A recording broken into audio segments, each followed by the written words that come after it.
All right, Dr. Orion Taraban, welcome to the ManTalks show. How you doing? I'm doing well. Thanks for having me, Connor. Yeah, man, you have been requested by many of our listeners and checked out some of your content over the last little while and really love what you're doing. And I think we're going to have fun today. So maybe let's just start with the broad question. What in the hell is happening in the modern dating and relational space? Is it really as much of a mess as people say? And if so, what do you think is contributing to that? Oh, yeah, it's pretty much a shit show. It's probably not as bad as the social media influencers would have you believe, but it is pretty bad. And it does seem to be deteriorating with each passing year. Now, I do think these things generally run on swings. Like, I don't think everything is just going to completely fall apart and men and women just are going to cease having relationships with one another. I think the pendulum will just eventually start to swing in one direction or the other once it starts to lose momentum. But I don't think that we are coming out of the swing towards one side. I don't know if it's the left or the right. It's hard to talk about that because it gets mixed up with politics. But I think that things are probably going to get worse for a little bit before they get better. And I think a lot of things are contributing to that. But probably what is accelerating the deterioration these days is the advent of certain technologies. The dating apps have been shown really not to do what they were designed to do in many cases. And I think with the advent of AI agents and other technologies that are coming down the pipeline, we're going to see some bigger challenges in the sexual marketplace. Yeah, I think I saw one of the dating app, maybe Bumble or Hinge or something like that, talking about, it was like their CEO talking about how they were going to have AI agents that are basically a representation of you that date other people's AI agents. And I was like, what? Why not? Yeah, I think that was Logan Urey, who's the head relationship scientist at Hinge, who's a very bright woman. I don't see why that wouldn't be the case. It might somehow be cost prohibitive for the average person to make an AI agent that accurately represents his or her personality. Maybe Bumble will come up with a tech that allows that or facilitates that. I kind of doubt that. Bumble's not doing very well these days. But yeah, I mean, why not? Why not outsource the grind of scouting, which is basically what modern dating is that I know rich men who use recruiters to try to find potential dates or long-term relationship partners. If you can throw some money at a problem, that's generally an easy problem to fix if you have the money. I think maybe there's just a part of me that was like, there's a certain level of dehumanization that's already entered into the dating and relational space. And I think that's come into like the social interactions between people.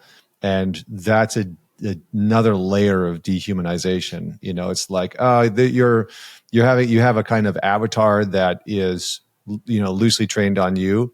And likely it's going to be trained on all the glorious parts of yourself because nobody's going to want to represent, their shadow self. Although I guess you could probably train the agent to ask questions to try and integrate like what are their dysfunctions and flaws and that kind of stuff. But I don't know. I think like there's just something about walking up to somebody at the bar and striking up a conversation. And I feel like we're doing ourselves a disservice as a species by disincentivizing people to have real social interactions. And I feel like we're going to get to a place where people don't know how to do that anymore. Okay, well, I agree with a lot of what you've said. First of all, I think one of the main problems with dating apps is simply the over-reliance on dating apps. That dating apps are good for what they can do, but that's not the whole picture. And when people only use those technologies to find potential dates and mates, that's where they run into issue. So we expect too much from this technology. That's the main issue. But one final thought on the AI agent thing is I say lean into it. I hear complaints that online dating is so dehumanizing, but imagine like bringing the human element back into dating apps. It's like you get 3 profiles a day, and they're all very handpicked and curated for you personally. And you have to sit down and engage with each one for a certain amount of time to a certain extent before you can reject them. It's like, that fucking app wouldn't work. Like, no one would use it. So the point of online dating is that it's dehuman, which allows you to cull through vast amounts of potential partners in a way that just wouldn't be feasible in real life. Expecting technology to mimic the feel and the advantages of real life without any of the disadvantages is just stupid. So I say we lean into the dehuman element of technologically supported dating, we can call it that, because it can do certain things. The problem is that when people think that that should do everything. So I definitely counsel men to diversify their where they source women from, basically. And in 2025, there are 4 main ways to do that. There are dating apps, yes. There's also cold approach, like you were discussing. There is social circle. So that's using your network, even your work, though that's frowned upon these days, your communities, your churches, etc. And then there's social media, which runs into some of the same problems as dating apps, but solves some of them and creates others. But I do think that when people do get eventually fed up with their success rate on dating apps, they are incentivized to either like crumble into hopelessness and despair, or they say, fuck this, they turn it off, and they go up to approach a woman in a bar. So I do think that basically pain and dissatisfaction are generally what motivate action in human behavior. Yeah. I mean, that's a good way of looking at it. And there is something to be said for sifting through as many options as humanly possible.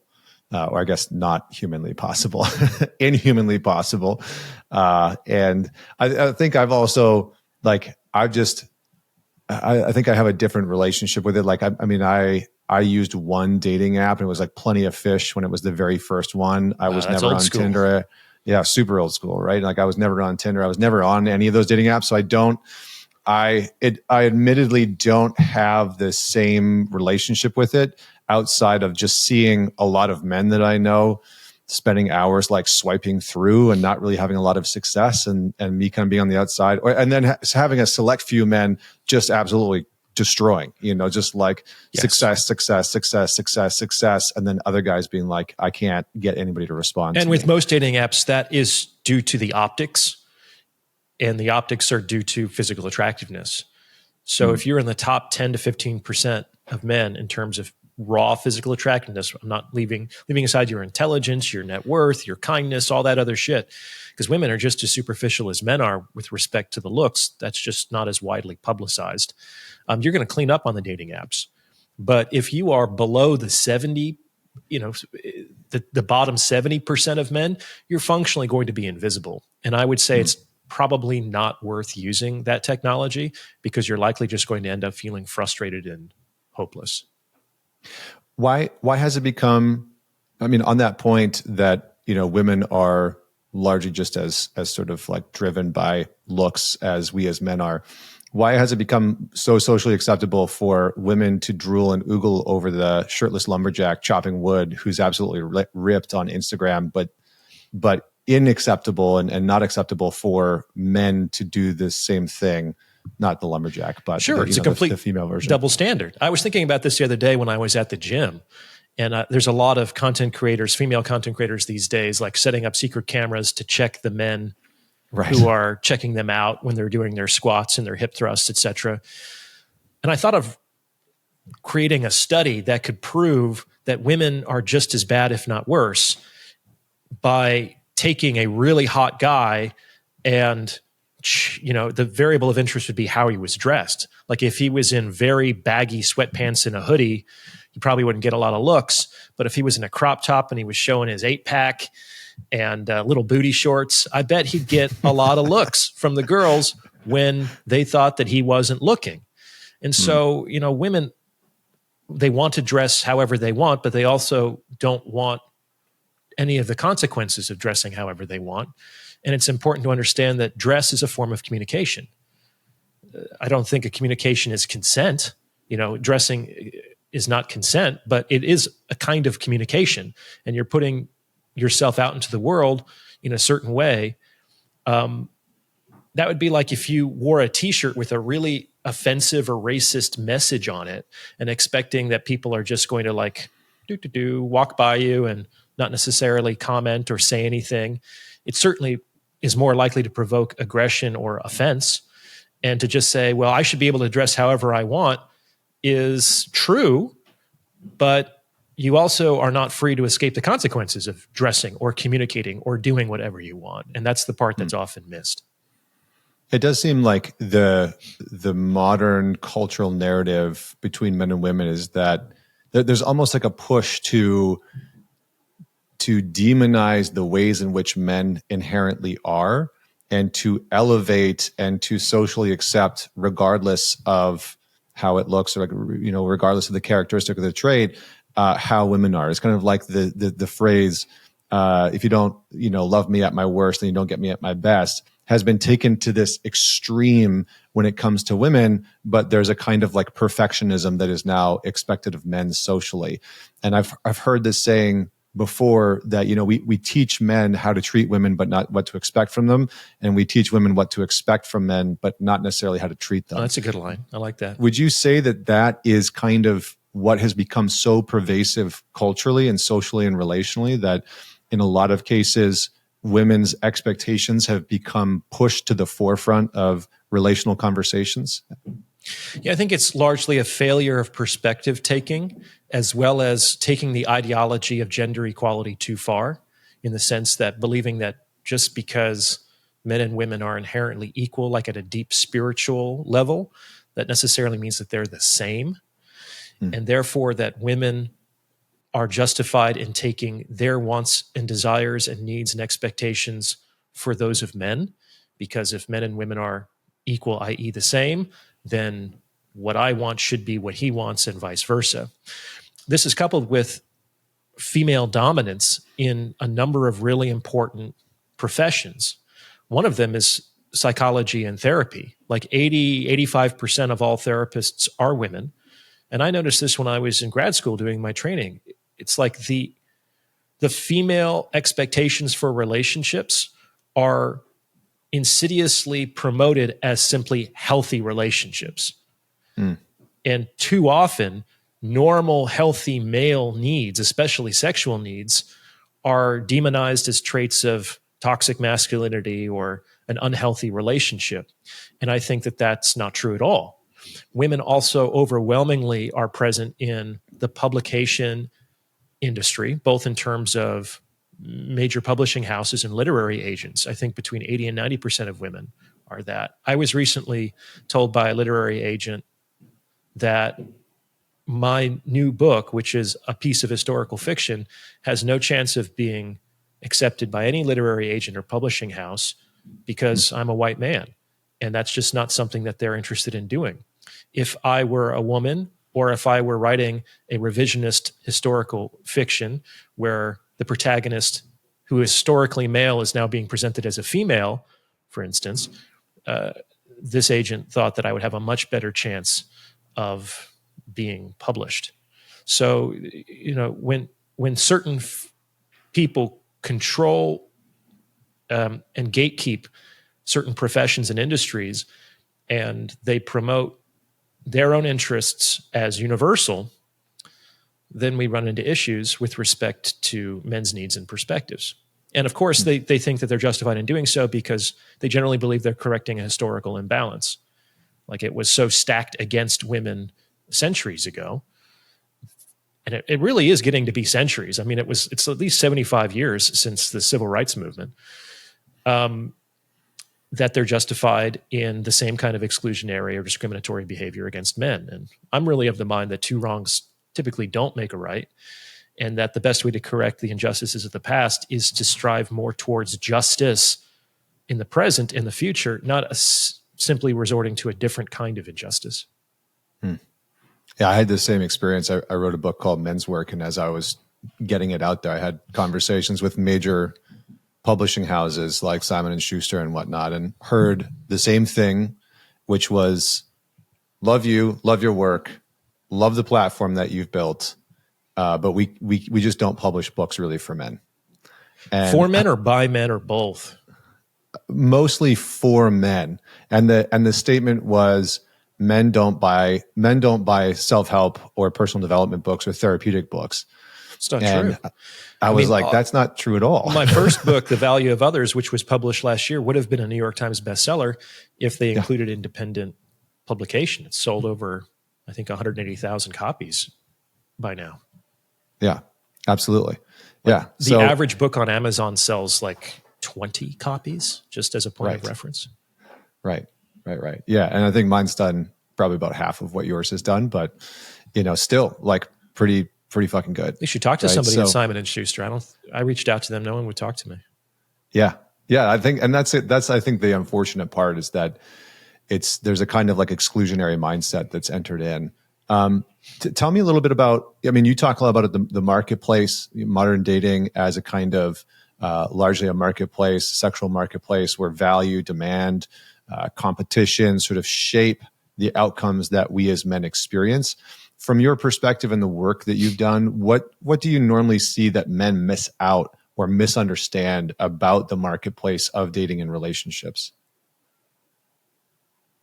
There's so many things. First of all is to really deeply appreciate the effect of intrasexual competition, which is the fact that you are competing against pretty much every other man for the woman of your interest. And one of the big changes in recent years is that has never not been true, but generally people were just competing against the other men in their area. Certainly not true in today's day and age, especially for the most attractive women. Now you're competing against literally every other man on the planet through technologies like social media. So there are very few small ponds anymore. We're all swimming in one big ocean. Everyone is like 2 degrees of separation away from each other using social media connectivity. So you might think that you're a good catch, but you might not be seeing things from a woman's perspective who might have or be able to attain sexual access, maybe not a committed relationship, but at least sexual access with most men of her choosing. And that this is not necessarily a problem inherent in women. I think it's a problem inherent in optionality. And we can see that the few men who do enter into the prime of their life unmarried and unattached, who become very famous, either they're athletes or movie stars, celebrities, and very rich, they tend to become extremely picky as well, and often have women on their terms, when they want them, how they want them. So I think that one of the best things that men can do in general is to improve their optionality. And the best way to improve their optionality is to dedicate themselves to increasing their attractiveness. And this is actually a piece of good news for men, because often when men hear this, I do see that there's this knee-jerk reaction to kind of like throw up your hands and be like, well, then I'm fucked because I'm not a 6'3" gigachad, so there's nothing I can do about this. And it's actually good news for a guy because there are actually more pathways to being an attractive man than there are to being an attractive woman. To wit, if you're an physically unattractive woman, it's very hard. Like, we often hear men lamenting the privilege that women experience in the sexual marketplace, but we're really focusing on, the attractive women. The unattractive women, no one cares and no one looks at them, and they could be the kindest, smartest, most loving partners in the world, and they might have a very hard time.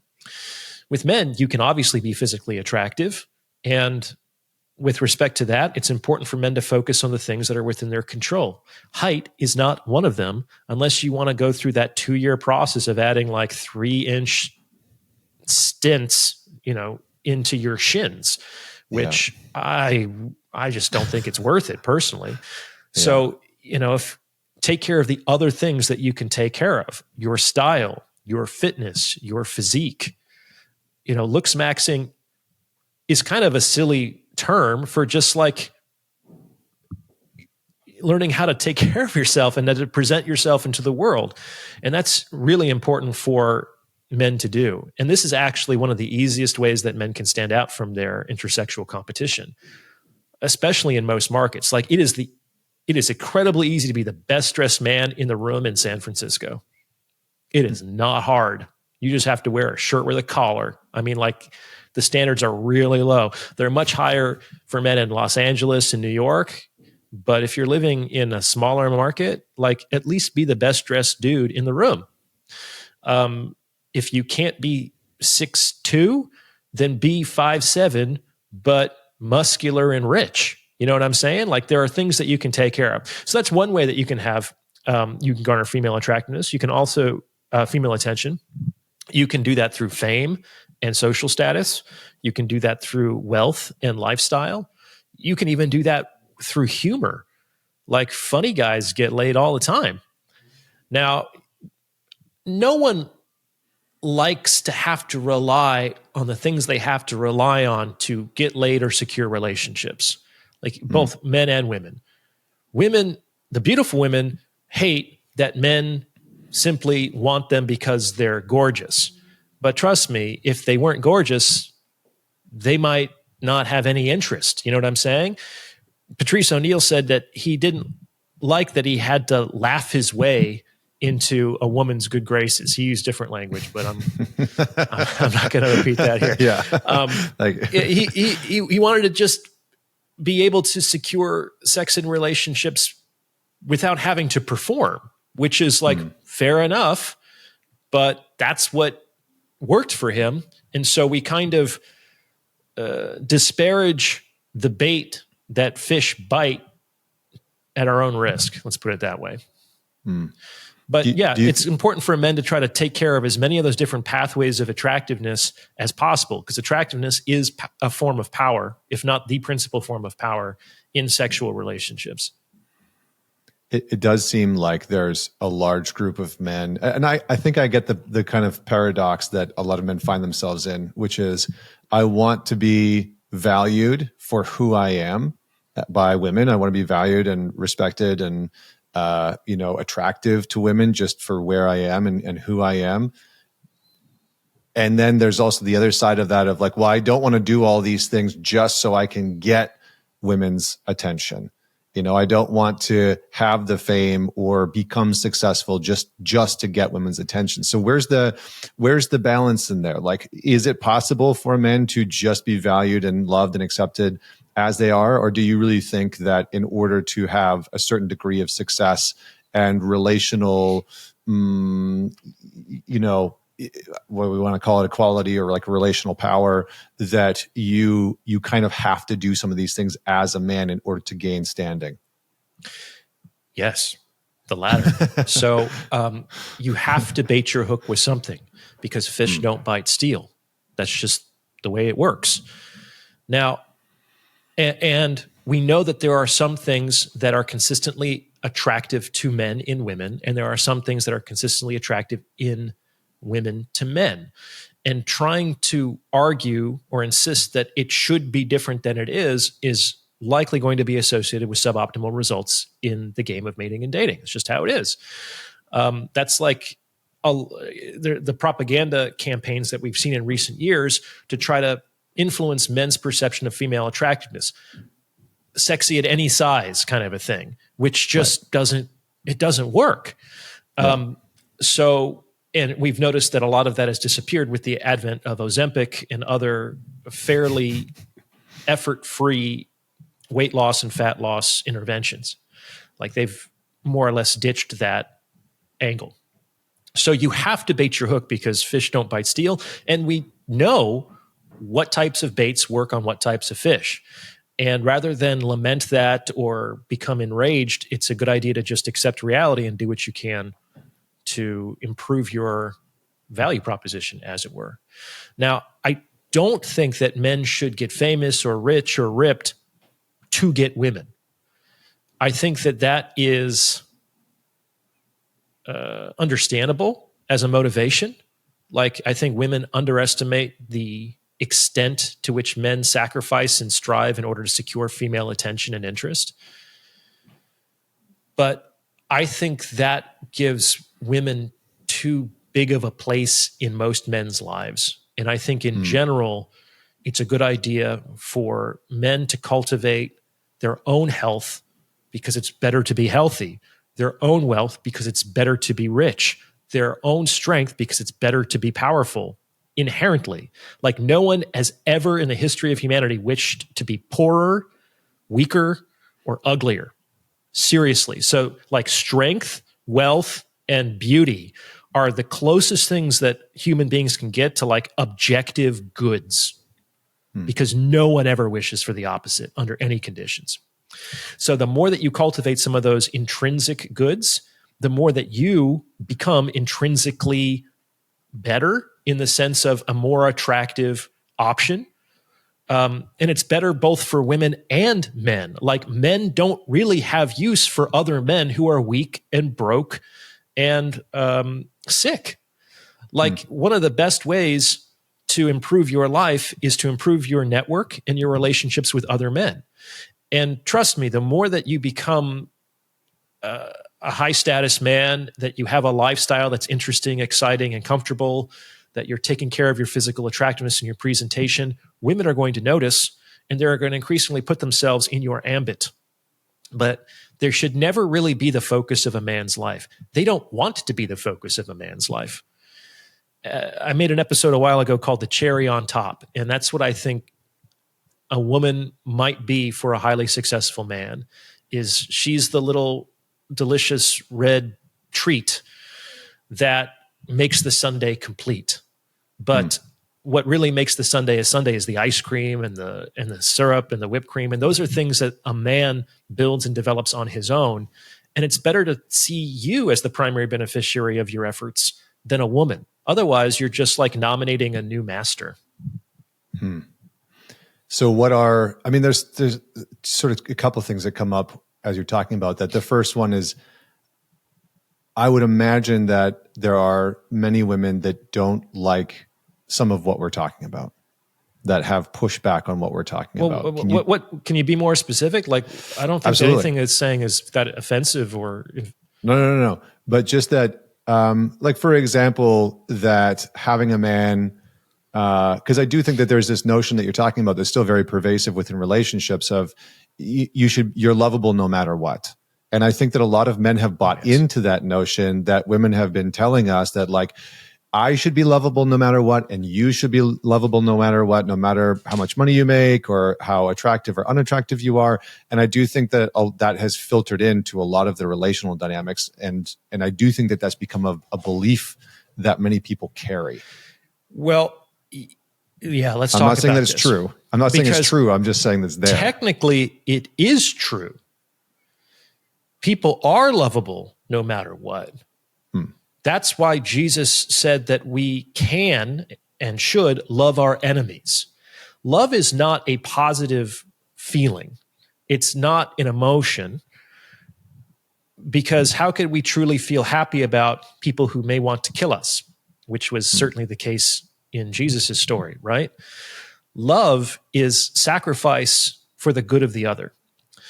And if no one can earn love, then technically no one can do anything to not earn it. You know what I'm saying? Is that love as a divine commandment is unconditional. Relationships are not. And relationships are not founded on love. That is not to say that love cannot exist inside of relationships, but people do not enter into relationships and stay with people simply because of love. They are created and maintained through the underlying value proposition that is often tacit and unacknowledged and is somewhat taboo or gauche to acknowledge explicitly and directly. Most people are not in relationship with the people who love them the most. And many people are not in relationships with the ones that they love the most. relationships, especially marriage, often comes down to who is the best that I could get when I was ready to settle down. That's what it is. It's like, it's a lot about timing and being in the right place at the right time. It's not about something that's transcendental like love. Now, so it is true that if we are to be loved, we should be loved, kind of irrespective of who we are, right? Otherwise, we're just earning love, which transforms love into a transactable resource, which cheapens it. If I have to do things to be lovable, I'm kind of like trying to earn it or almost bribe you into loving me. And a lot of people have that relationship with God, is they're trying to bribe God into giving them grace by being a good person, kind of a thing. And that might make sense from a human moralistic perspective, but I don't think that's the spiritual reality. I made an episode a while back called Men's Most Romantic Belief, and it's precisely that. Men's most romantic belief is that I can be loved for who I can be loved in the sense of like by a woman in a relationship simply for who I am. And that's just not true. From my own personal experience, I've had many different relationships over the course of my life, most of which were ended by a woman, because that's generally what happens. No woman has ever left me when I was doing well, period. I know that's somewhat anecdotal evidence, but I think it's telling. Like when things are going well, women stay. When there's trouble on the horizon because the market crashes, the businesses fail, there's health crises, other instabilities, that's generally when they start looking for the door. And why would they do that? Now, women then argue, well, women, they have these fundamental needs of needing to be safe and needing to feel they need to be provided to a certain extent. It's like they have their dignity and their interest to look after. It's like, fair enough, but let's not confuse that with love. Love is actually very undignified. Think of Jesus carrying the cross with the crown of thorns. It's like, and he did that in the Christian mythology as a god for the sake of those who persecuted him. Like, that's what love is. Love is not attractive. Love is the cross. And that's why so few people do it, because love isn't really about getting what you want. Love is about the good of the other, especially if it's at sacrifice to yourself. Love is blind to self. So that's kind of why we have this, schizophrenia in modern dating, is that people, I think, do have largely this pull to love, but they also have needs, and they also have standards, and they also have boundaries, and they also have this, that, or the other. Like, all of those are relationship words. And you actually don't need a relationship to love, which is great because so many people don't have a relationship. And to then argue that those folks are incapable of loving, I think would be cruel. But like, therapists talk about boundaries, but it's like, can you imagine Christ on the cross being like, "Ow, guys, that hurt, boundaries, stop, this is a toxic relationship." It's like, yeah, it is a toxic relationship. But that doesn't impede his ability to love. And that's what makes love so dangerous, is that love is actually beyond these ideas of boundaries and health, which is really just especially when it comes to health and toxicity, this is just moral language masquerading in medical speak. We don't just say good or bad, which might be more honest. We now say healthy and toxic, as if that's now supported by the therapo-medical industry complex, what have you. Sorry, I'm rambling a bit, but no, this is great. I agree. I mean, I've kind of talked about how, like, I call it the therapeutic industrial complex, has sort of pushed out these narratives and belief sets that oftentimes try and eradicate or decenter the truth of relationships and what actually drives polarity, what actually drives commitment, consistency, longevity, and sort of. I've been playing with this idea a lot lately that there's a kind of push to eradicate objective reality. That like what is objectively true is something that is almost dangerous now. And intersubjective reality, this sort of narrative and story or subjective experience, is becoming much more supreme than any type of objective truth that we can observe and see and measure.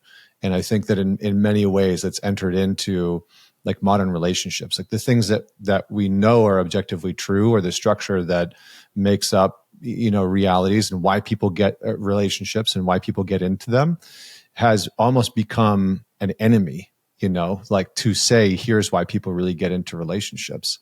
And here's what we can observe, and here's what we can, sort of measure to a degree. I think that some people very much vehemently dislike that idea.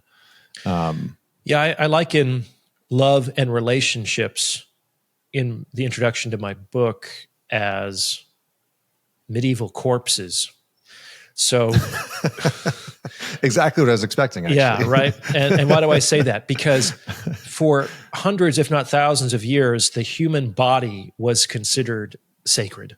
You don't open it up.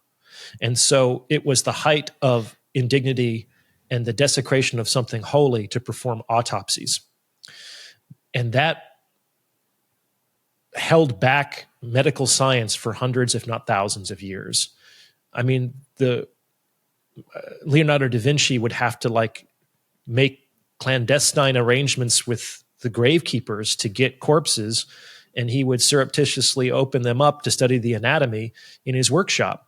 And if people found out about him, as even with the backing of the powerful houses of the time, he might be in deep trouble.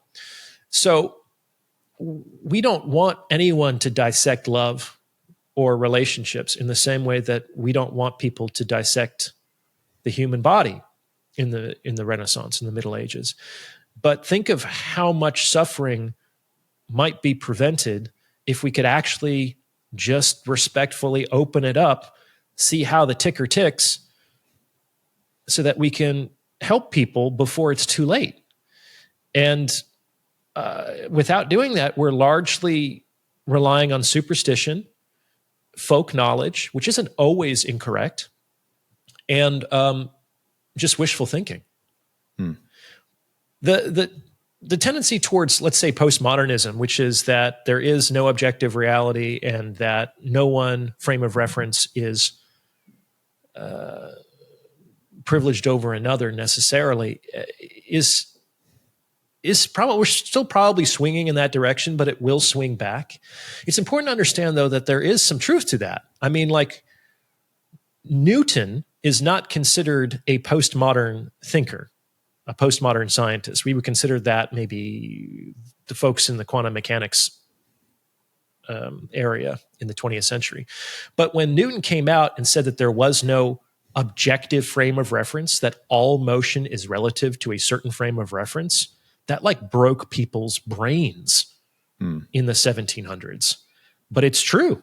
And that is kind of a form of postmodernism, which is there is no objective reality, or at least all motion is relative.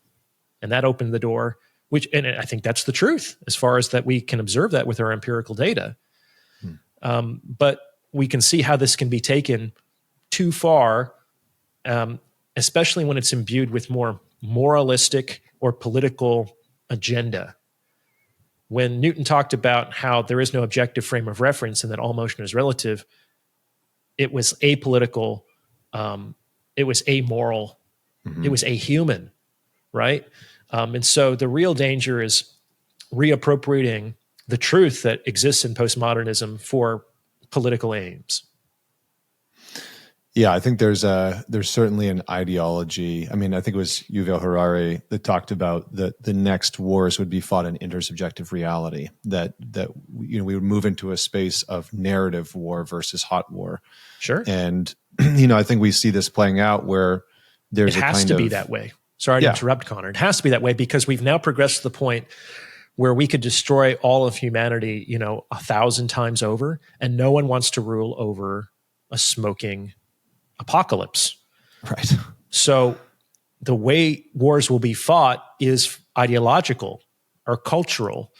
It's that how can I kind of create a mental or emotional fifth column inside of a population to move them in this direction that's more aligned with my nation's or my party's ideologies, so that I can capture that population and still make use of their labor and their resources. Do you ever see your work as trying to move the pendulum in a specific direction, or is that not something that I try to avoid making political statements as much as possible. Same. I try to just tell the truth as I see it without enraging men or alienating women, which is obviously a fine line to walk. But I found that just kind of telling that truth has become a political act to some people for some of the reasons that we've been discussing. But I don't have an agenda that I'm trying to I want the world to look a certain way. Yeah. If anything, I want the game to go on for as long as possible, because what happens when women win or men win? The game ends. And then what do? We take our ball and go home? It's like, what happens after that?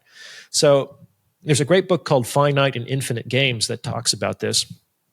And the argument of that author is that all evil is functionally that which is designed to win the game, which ends the game. And that all good is fundamentally that which enables the game to progress as fairly and as long as possible. And I'm about that. I want the game to continue as fairly and for as long as possible, because this could be the only rodeo in town, man. It sounds like, have you ever studied any of game theory? Of course. Yeah. It's like the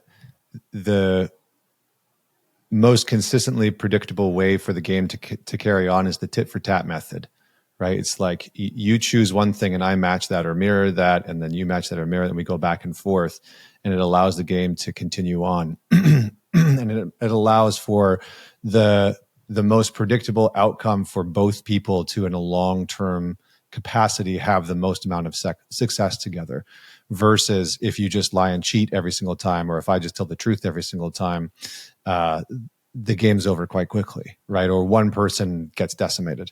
So that's a very interesting piece. But so we're kind of talking inadvertently about power, and it seems like power dynamics have dramatically shifted in relationships, and have shifted socially. Maybe talk to me a little bit about, one, how can men continue to elevate, maybe not their status per se, but how can they continue to elevate themselves relationally to have the most amount of success within the context of a relationship, if they're already married or if they're dating? And then two, how have you seen power dynamics shift between men and women that are in relationships or dating? I have a couple chapters devoted to power in the context of sexual relationships in my book, so I'd encourage folks to check that out if they're interested in this topic. I don't know if I've seen it shift, because as long as I've been studying relationships as a psychologist and a clinician, and as an amateur psychologist even before that, I've always seen that in the vast majority of relationships that women are the more powerful players. I don't think 10 years ago it was men and now it's women. As far back as I can remember, it's women. I think in 98, 99% of the relationships I've personally observed, the woman is the more powerful player. And there's a number of reasons why that might be the case. One of them has to do with optionality, even in the context of a marriage or a committed relationship. We have to understand that the attraction phase of a relationship never fully ends. No matter how long you're in that relationship, no matter how deep into maintenance you are, we would like to think that once we get married or once we define the relationship, that partner's eyes for the opposite sex just turn off and they never reevaluate whether this relationship is the best they can do ever again. And that's wishful thinking. That's just not what happens. So the fact of the matter is that for better or for worse, most women have baseline better optionality than men, which is the sense that they don't really have to do anything. Most women, according to the research, have a plan B, if not a plan C, D, E, F, and G, if plan A doesn't work out. They have their fitness instructor. They have that guy that they soft nexted years ago who might be orbiting in the background. They could also just like go down to the local bar or start posting not even that revealing of pictures of themselves on social media, and they're going to start attracting male attention. In some cases, a lot of male attention. Now, this might not be for marriage or a long-term relationship, but you got to start somewhere in some cases. With men, it's much more difficult. It's not like men, the average man has a bevy of women who are like circulating around him, waiting for him to become single. So women have this higher passive optionality than men do, and that gives them more power, especially under the terms of the marriage contract. It's like generally we know that alimony flows from men to women in the separation, and many women are incentivized to divorce for cash and prizes. If you couple that with the fact that it might be easier for a woman to enter into a new relationship after divorce than a man, I mean, why would you put up with things that you don't want in your relationship when there's lots of incentives and maybe not a lot of liabilities about jumping ship? So I think that men have to actively cultivate their attractiveness, even when they're married, even when they're in a relationship. Doesn't necessarily mean that you act on it. You should honor your commitment to your long-term partner. But as Jordan Peterson says, it's a good idea for men to be attractive to many women, but to choose one in the context of a monogamous relationship. And they do that by being visibly competent to other people.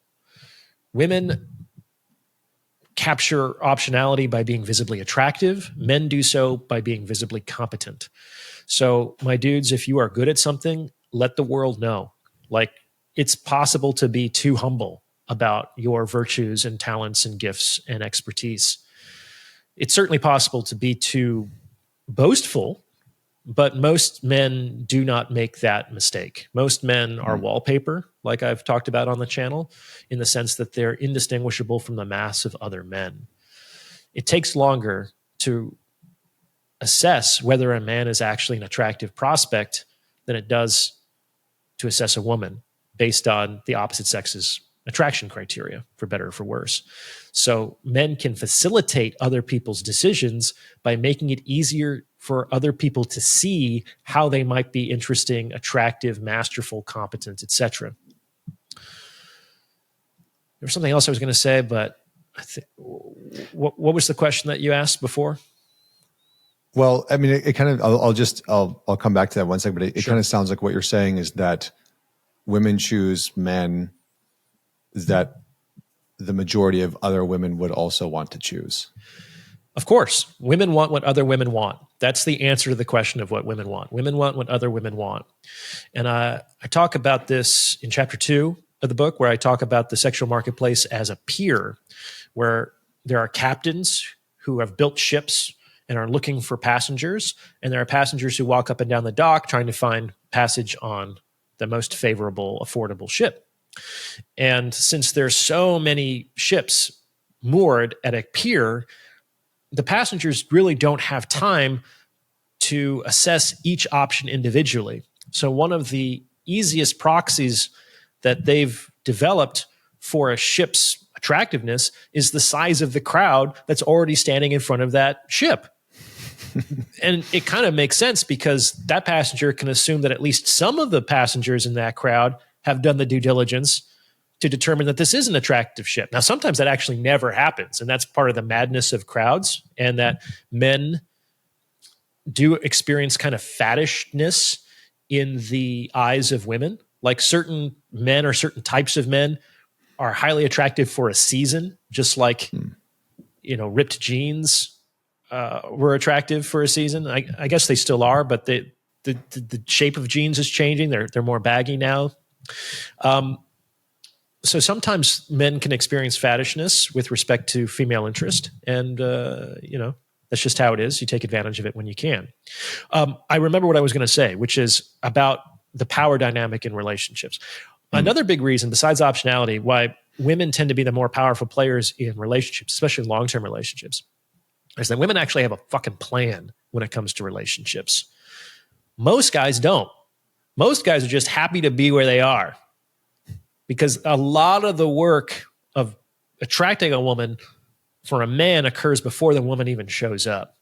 And then when the woman is showing up and things are going kind of smooth and there's kind of regular sex, it's like, this is great. Mission accomplished. This I don't need anything more than that. This is wonderful.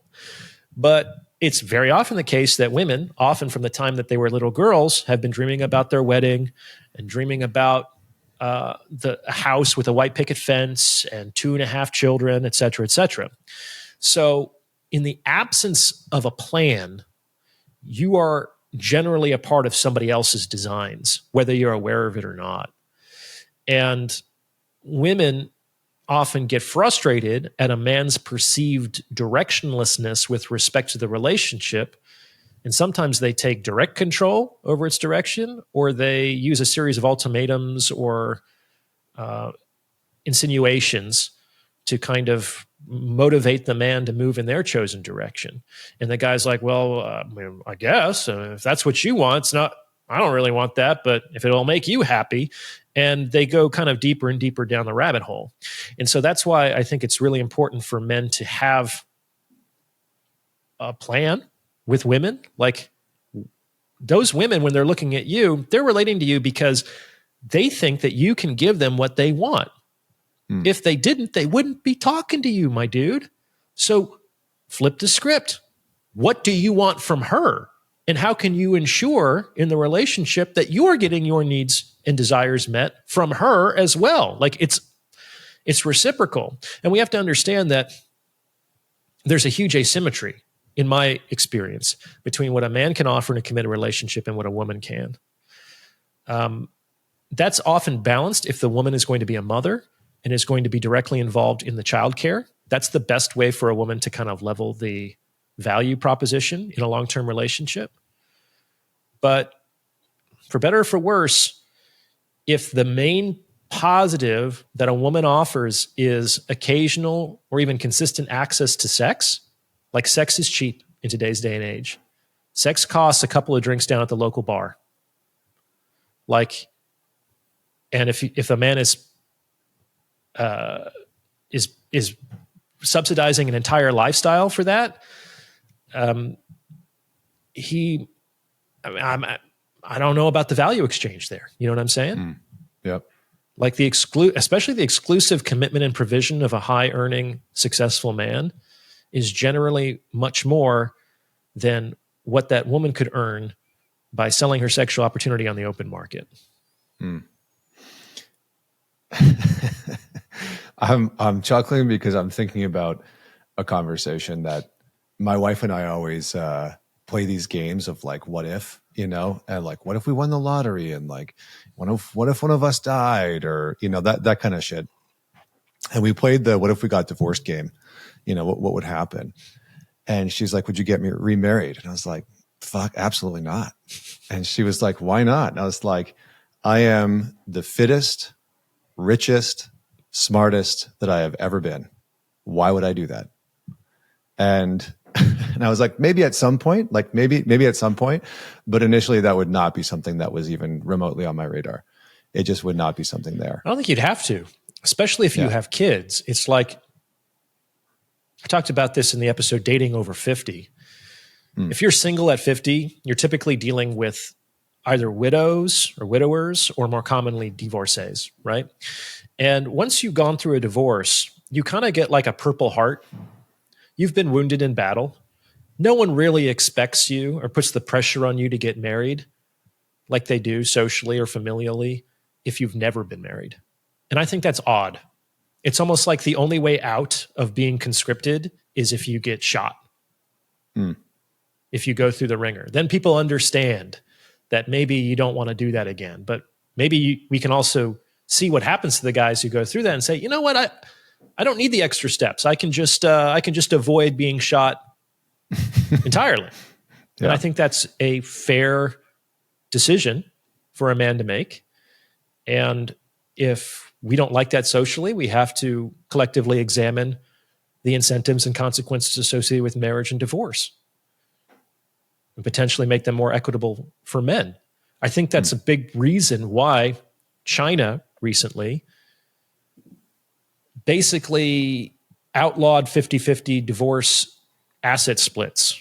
They've made it so that it's largely whatever people bring into the marriage, and what they individually earn is how the resources are allocated post-divorce.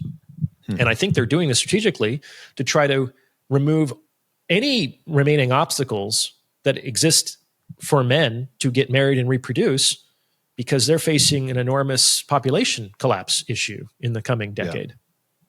Yeah, and it does seem like that's flipped a lot. Like, I don't know, I'm sure you probably saw the polling recently that looked at like Trump, male and female Trump voters, and then female and male Democrat voters like Kamala voters.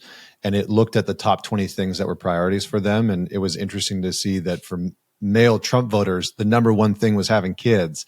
But for female Kamala voters, the number one thing was basically financial security, and having kids was like number 12 or 14 or something like that. I saw that. I think a lot of what, like I said, women want what other women want, which is another way of talking about mimetic desire, is that it's actually very difficult to identify what you as an individual intrinsically need over and above what you've been indoctrinated or motivated to need or want from media, culture, family, friends, etc.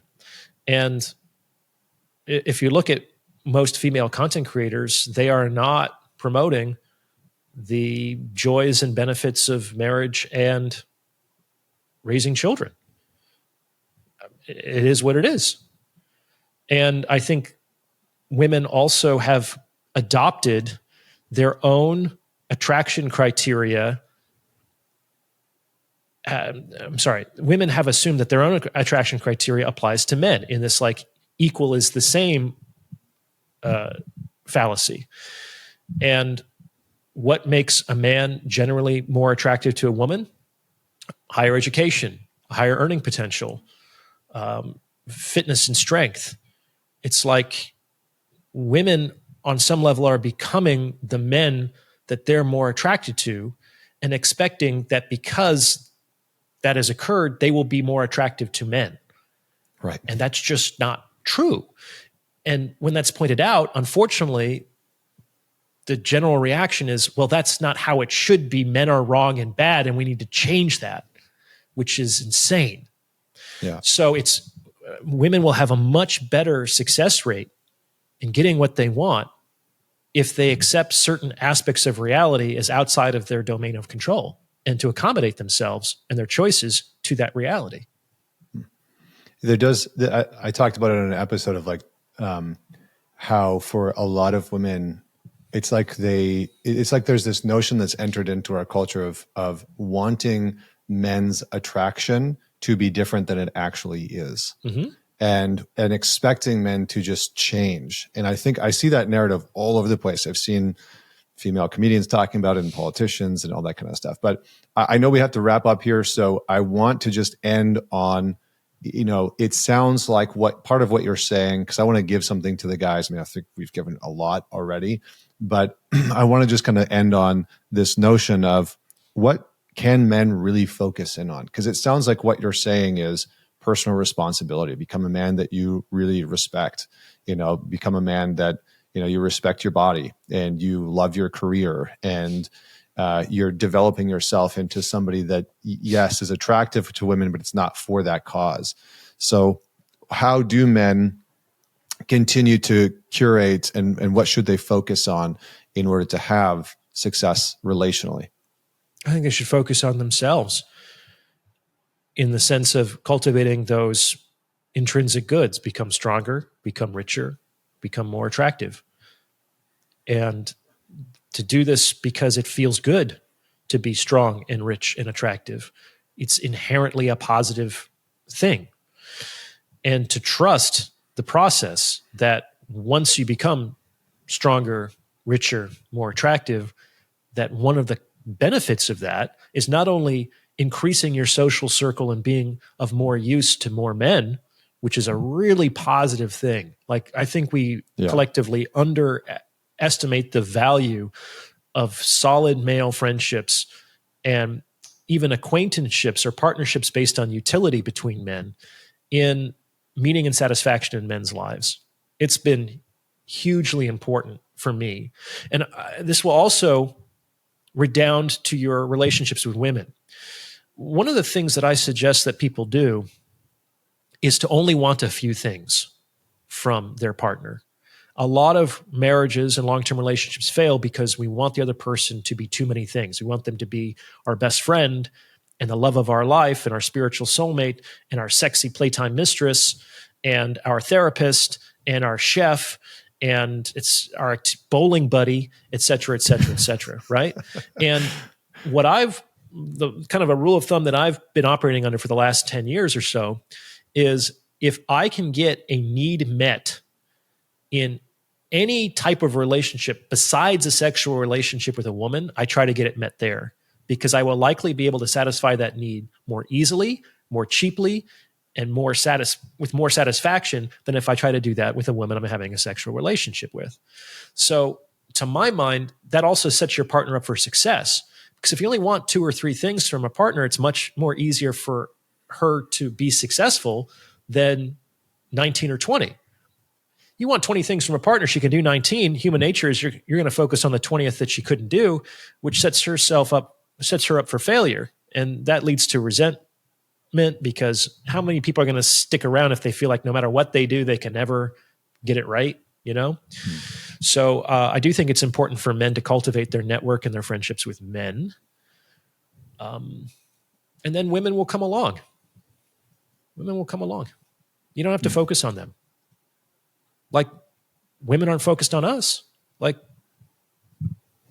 we can take a page from their book. Yeah. Well, I appreciate you coming on the show. You've talked about your book, The Value of Others, a couple of times, and it's a phenomenal book that I hope other people check out. We'll have the link to that in the show notes. Where can people go to follow along in your journey? We'll have the links, obviously, to you in your show notes, but just to give that a shout out. Sure. The best way is to follow me on YouTube. My channel is Psych Hacks, and everything kind of spins from there. So if you're interested in joining my community or signing up for my free newsletter or booking consultations with me, you'll find the links in every video description.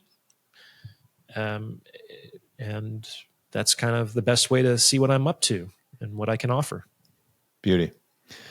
Well, I'm sure that we'll have to have round 2 because I feel like we just scratched the surface on some of these things. This was a great conversation, Connor. Thank you. And yeah, man, I really enjoyed it. So guys out there, don't forget to man it forward. Share this with somebody that you know is going to enjoy it. And let me know what you think. Let me know what questions you would want to ask next time we have Dr. Orion Taraban back on. And until next week, Connor Beaton signing off.